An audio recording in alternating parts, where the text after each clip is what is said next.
You know I'm sexy. And then you know I'm sexy boy. Sexy boy. I'm not the boy. Yeah, and there were several over-the-top characters back then, too. You had Goldust. You had the Headbangers who dressed almost eerily similar to Goldust sometimes.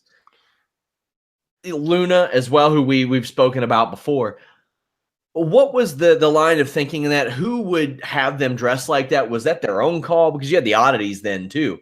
So no shortage of guys who are dressing and really looking to stand out. Or was that a talent call? It was a little bit of both, bro. Like the Headbangers was definitely them. I mean, that was all their look. They came up with all that stuff. I mean, nobody ever told them to dress that way.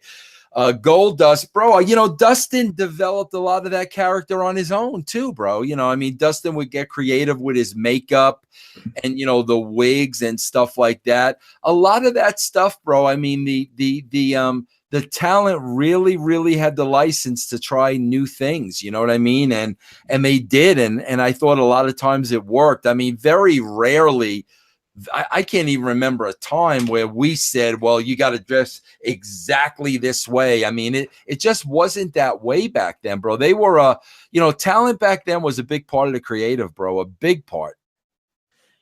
How were the Headbangers to deal with? Because they were a team that were around for a few years, had a different look. They seemed like they were good in the ring as well, but they only had one short title reign. How were things with them? No, they were great, bro. They're great guys. I mean, you know, still great to this day. I mean, I had them on my show a couple of years ago, but no, bro, you know, they were, you know, it's just, bro, they would be a top team in the WWE today. But when you look back at the talent we had back then, you know, they were really opening act, and it was nothing against them.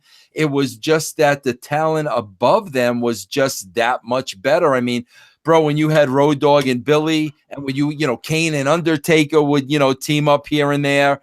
I mean, there were just a lot of really good tag teams in front of them. They were a couple of guys that had a few gimmick changes in their day too. I remember they appeared as the Spiders one time. They came out with like Jerry Lawler. They were the Flying Nuns. The Nuns, yeah.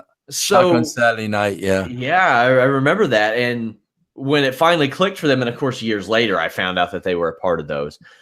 But I remember back in like 95, 96, they would just throw somebody under a hood and they would be like they would be a part of Camp Cornette for a night, or the $1 Million Corporation, when they brought in Balls Mahoney as a fake Santa Claus and all that deal. Like they would throw some stuff at the wall, and if it didn't stick, they were like, get it out of here. Yeah. How often did that happen? Or at least when you were working backstage. Bro, I don't think it happened that much when I was writing, because we had guys that were over. So Brackus, obviously, maybe. Yeah, we didn't need to throw shit against the wall to get somebody over. We had so many guys that were just over that, I mean, we just never ran into that much.